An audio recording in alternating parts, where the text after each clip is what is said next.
Triplicane high ரோட்ல இருக்கக்கூடிய ஒரு ஹோட்டல்ல பார்த்தோன்னா ஒரு கம்ப்ளைண்ட் வந்து கிட்டத்தட்ட ஒரு 20 பேர் பக்கமா உடம்பு சரியில்லாத சிடிஎச் ஹாஸ்பிட்டல்லையும் பிரைவேட் மருத்துவமனையிலையும் அட்மிட் ஆயிருக்கிறதாக எங்களுக்கு தகவல் வந்தது. அது இந்த சண்டே நைட்டு வந்து அங்கே உணவு எடுத்திருக்காங்க. அவங்க எடுத்தவங்களுக்கு எல்லாருமே வந்து பார்த்தோம்னா வாந்தி வயிற்றால அந்த மாதிரி நிறைய உபோதயங்களோட போய் அட்மிட் ஆயிருக்காங்க. அது ஃபாலோ பண்ணி எங்க கார்பரேஷன்லேருந்து சிஹெச்ஓ வந்து எங்களுக்கு கம்ப்ளைண்ட் பண்ணாரு. பிளஸ் எங்களுக்கு வந்து மக்கள்கிட்ட இருந்து நேராக எங்களுக்கு வாட்ஸ்அப் கம்ப்ளைண்ட்டும் வந்தது. இந்த மாதிரி இந்த ஒரு இடத்துல போய் சாப்பிடும் பொழுது இங்கே சாப்பிட்டனால எங்களுக்கு வயிற்று வலி வாந்தின்னு சொல்லி மக்கள் வந்து அட்மிட் ஆயிருக்காங்கன்னு நாங்கள் உடனடியாக இந்த இடத்துக்கு வந்து நாங்கள் பார்த்தோம். இந்த கடை நார்மலாக வந்து பார்த்தோம்னா மதியம் 1 மணி அளவில் தான் வந்து இந்த கடை வந்து திறப்பாங்க. அதுக்கப்புறம் தான் வியாபாரம் பண்ணுவாங்க. நான் வந்து இப்போ காலையிலேயே நான் வந்து என்னோட ஆபீசர்ஸை வந்து இங்கே வந்து செக் பண்ண சொன்னேன். காலையில் வந்து இங்கே பார்த்துருக்காங்க. 1 மணிக்கு தான் கடை திறக்கிறதுன்னு சொல்லியிருக்கிறாங்க. ஆனால் அதனால தான் 1 மணிக்கு மேலே நாங்கள் வந்தோம். இப்போ வந்து பார்த்தோன்னா கடைகள் வந்து எல்லாம் க்ளோஸ் பண்ணிட்டு போயிட்டாங்க. எந்த விதமான நடவடிக்கையுமே இல்லை. ஸோ அவங்களோட ஃபோனுக்கு நாங்கள் தொடர்பு கொண்டு பார்த்தோம். அவங்க வந்து ஃபோன் சுவிட்ச் ஆஃப் ஆயிருக்கு. அதனால நாங்கள் ட்ரிப்ளிகேன் இங்கே இருக்கக்கூடிய காவல் ஆய்வாளர்களோட சேர்ந்து இந்த கடையை வந்து இப்போதைக்கு நாங்கள் வந்து லாக் பண்ணியிருக்கிறோம். வித்தவுட் எங்களோட நாலேஜ் இல்லாமல் திரும்ப இந்த கடையை வந்து திறக்கக்கூடாது. ஏன்னா அந்த கான்டாக்ட் பர்சனை கடைக்காரங்களால் கான்டாக்ட் பண்ண முடியாத சூழ்நிலையில் இங்கே இருக்கக்கூடிய எல்லாத்துக்குமே நாங்கள் வந்து லாக் பண்ணியிருக்கோம். இந்த லாக் பண்ணது வந்து எடுக்கிறதா இருந்ததுன்னா எங்ககிட்ட வந்து பர்மிஷன் வரணும். இது மேல வந்து லாக் பண்ணிட்டு போயிட்டாரு. மக்களோட கம்ப்ளைண்ட்களை மக்களின் நலனை கருதி இந்த கடையை வந்து தற்காலிகமா நான் இப்போ வந்து பூட்டி வச்சிருக்கேன். அதுதான் நான் மெயினானது. ஏன்னா இதுல மீண்டும் மக்கள் சாப்பிட்டு உடல்நல வந்து சரியில்லாம போகக்கூடாதுன்றதுக்காக இந்த கடையை வந்து இப்ப தற்காலிகமா நம்ம வந்து மூடி வச்சிருக்கோம். அவங்க ஒரிஜினல் இவங்க எங்க இருக்காங்கன்றத ட்ரேஸ் பண்ண போறோம். இப்ப இந்த கடைகள்ல இருக்கக்கூடிய சாமானங்கள்லாம் எதுவும் காணாம போகக்கூடாதுன்னு சொல்லி நாங்க எங்க துறை மூலமாவே காவல்துறைக்கு வந்து நாங்க லெட்டர் வைக்க போறோம். அந்த லெட்டர் மூலமா இன்கேஸ் இந்த பூட்டை வந்து எங்களோட நாலேஜ் இல்லாம அவங்க உடைச்சாங்கன்னா அது வந்து கிரிமினல் குற்றமாக அவங்க கருதப்படுவாங்க. இல்லைங்க, நாங்க சோதனை எல்லாம் பண்ண முடியும் அப்படியெல்லாம் நாங்க விட மாட்டோங்க. பொதுமக்களுக்கு ஏதாவது ஒண்ணு ஆச்சுன்னா நாங்க விடவே மாட்டோம்.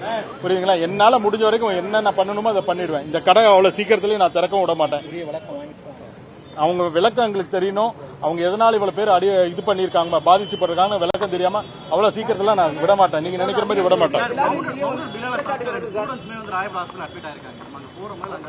இல்ல எங்களுக்கு இன்னும் அதுக்கு பத்தி எங்களுக்கு என்ன கம்ப்ளைண்ட் இன்னும் வரல. அது மாதிரி வந்ததுன்னா கண்டிப்பா அது மேலேயே நான் கண்டிப்பா நடவடிக்கை எடுப்போம். அதெல்லாம் மக்களுக்கு எந்த பாதிப்பு இருந்தாலுங்க, எந்த ரூபத்தில் இருந்தாலும் சரி, உணவு சம்பந்தப்பட்டதுல எதுவாக இருந்தாலுமே கண்டிப்பாக அவங்க மேல வந்து கண்டிப்பா நடவடிக்கை எடுப்போம். அதெல்லாம் ஒன்றும் பிரச்சனை இருக்காது. தொடர்ச்சியா நம்ம ஆய்வுகள் பண்ணிக்கிட்டு தான் இருக்கணும். நாட் ஒன்லி நம்ம ட்ரிப்ளிகேன் மட்டும் இல்ல, தொடர்ச்சியா சென்னை முழுக்கவே ஆய்வு பண்ணிட்டு இருக்கிறோம். சோ இங்க வந்து தரமான பிரியாணி கடைகள் நிறைய இருக்கு. அவங்க வந்து ப்ராப்பரா செஞ்சு கொடுக்குறாங்க. இவங்க எப்படி இவ்வளவு பேருக்கு பாதிச்சுன்னு தெரியல. அவங்க மெயினா பார்த்தோம்னா என்ன சாப்பிட்டாங்கன்னு எங்களுக்கு இன்னும் தெரியல. அது மெயினா அது கண்டுபிடிச்சிட்டோம்னா அந்த ப்ராடக்ட் ஏதாவது மிச்சம் இது இருந்ததுன்னா கண்டிப்பா நாங்க வந்து அது சாம்பிள் எடுத்து பார்த்துட்டு டெஸ்ட் பண்ணிட்டு கண்டிப்பாக இவங்க மேல உரிய நடவடிக்கை நான் எடுப்பேன். நம்ம ஏற்கனவே உங்கள்கிட்ட நம்ம தெளிவா சொல்லியிருக்கோம். சவர்மான்றது என்ன, அந்த உணவு எப்படி பக்குவமா சமைக்கணும், அது ப்ராப்பரா சமைக்காம சாப்பிட்டா கண்டிப்பாக உபயோகிகள் வருகுன்னு மக்கள்கிட்ட நம்ம சொல்லியிருக்கிறோம். அதுக்குண்டான எஸ்ஓபின்னு சொல்லுவோம், ஸ்டாண்டர்ட் ஆபரேட்டிங் ப்ரொசீஜர்னு சொல்லுவோம். ஒரு ஷவர்மா தயாரிக்கிறது எப்படி ஸ்டோர் பண்றது முதற்கொண்டு நம்ம வந்து சொல்லியிருக்கோம். சோ இவங்க வந்து அதை தான் நம்ம இன்னும் வந்து அவங்க வந்து மக்கள் வந்து சொல்லியிருக்கிறது இங்க வந்து ஷவர்மா சாப்பிட்ட மாதிரி தான் அவங்க சொல்லியிருக்காங்க. அது வந்து அது இருக்குன்னு தான் பார்க்க போறோம். அது இருந்ததுன்னா கண்டிப்பா நான் வந்து சாம்பிள் எடுத்துருவேன். அது இல்லாத சூழ்நிலையில போக வேண்டியது இருக்கு. கண்டிப்பா இது மாதிரி கடைகள் நிறைய இருக்கு. நம்ம ட்ரிப்ளிகேன்ல நிறைய இருக்கு. சோதனைகள் ஈடுபடும். ஆனஸ்டா சொல்றேன், நான் வந்து யாருக்குமே இந்த சின்ன ஹோட்டலு பெரிய ஹோட்டல்காரங்க அவங்களுக்கெல்லாம் இல்ல. எந்த ஹோட்டல்ல மக்களுக்கு பாதிப்பு வருதுன்னு தெரிஞ்சதுன்னா எங்களுக்கு கம்ப்ளைண்ட் வந்து அடுத்த மறு நிமிஷம் நாங்க அங்க போய் நின்றுடுவோம். ரேண்டம் இன்ஸ்பெக்ஷன்லயும் இந்த மாதிரி யாராவது தவறு பண்ணாங்கன்னா அவங்க மேலேயே நாங்க வந்து நடவடிக்கை எடுத்துட்டு தான் இருக்கோம். நாட் ஓன்லி இந்த கம்ப்ளைண்ட் மட்டும் தான் வந்தாதான் நாங்க போனுக்கிறேன். இது இல்லாம எனக்கு கிட்டத்தட்ட 25,000 கடைகளுக்கு மேல எனக்கு இருக்குது. அப்படி இருக்கும்போது நான் ரேண்டமா நான் போய் செக் பண்ணும்பொழுது அதுல தவறு செய்யறவங்களுக்கும் தவறு சுட்டி காட்டிட்டு வந்திருக்கிறோம். அவங்க மேல நடவடிக்கை எடுத்திருக்கோம். இப்ப இன்கேஸ் எங்களுக்கு வந்து கம்ப்ளைண்ட் இது மாதிரி வருது, உணவு மேல சம்பந்தமான புகார் வந்ததுன்னா அடுத்த எவ்வளவு சீக்கிரத்தில் எங்களால முடியும். ஏன்னா இப்போ ஒரு கம்ப்ளைண்ட் வருதுன்னா இப்ப சீரியஸ்னஸ் வச்சு தான் நான் பார்ப்போம். இப்ப இந்த இதுல பாத்தீங்கன்னா 20 பேர். So you will take priority. அப்படி இல்லைன்னா சீனியாரிட்டி பிரகாரம் வருவோம். இப்போ ஒரு ஏரியால இந்த ஏரியால எத்தனை இருக்கு, 5 கம்ப்ளைண்ட் இருக்குன்னா அந்த 5வது கம்ப்ளைண்ட் முடிச்சு 6வது கம்ப்ளைண்டா வரும் சீரியஸ்னஸ் பொறுத்து. இப்ப சீரியஸா இருக்காங்க அப்படின்னா கண்டிப்பா ஃபர்ஸ்ட் நாங்க எடுத்து உடனடியாக அதுக்கு மேல நடவடிக்கை எடுப்போம். வெளியில இவங்க போடப்பட்ட இந்த வாட்டர் கேன்ஸ் கூட பாத்துருந்தீங்க, அதுல லேபிள்ஸ் கூட இல்ல, நம்மளோட புரோட்டோகால் படி அதே மீறப்பட்டிருக்குது. என்ன நடவடிக்கை அந்த வாட்டர் கேன் கம்பெனி மேல ஏதாவது நடவடிக்கை எடுக்க வாய்ப்பு? அது எந்த கம்பெனினே தெரியலையே. நீங்க பாத்தீங்கல்ல, வாட்டர் கம்பெனி வெளியே தான் வச்சிருக்காங்க. நானும் அது பார்த்தேன் முன்னாடி.